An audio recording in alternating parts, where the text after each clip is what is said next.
We are back in the settings view, and what I'm going to do now is click on this answer bot under the bot section.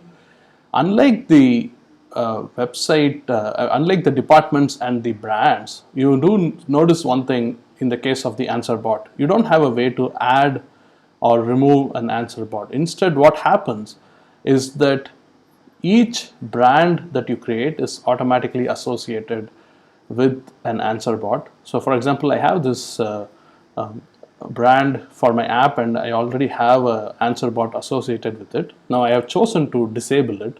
I can also enable it, but I cannot delete it.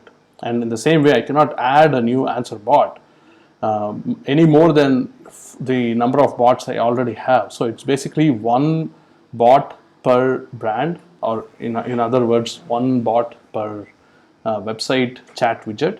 Now, again, like this brings up questions about like how do you do the mapping, right? So you could have like one brand associated with multiple departments.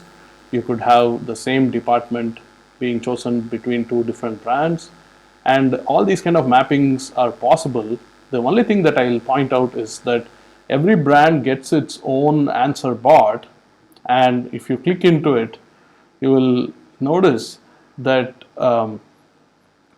the resources, when you're selecting, it's going to do a selection of all the resources based on the departments that you have selected. Okay, so you may have to decide on the departments and the brands based on these factors.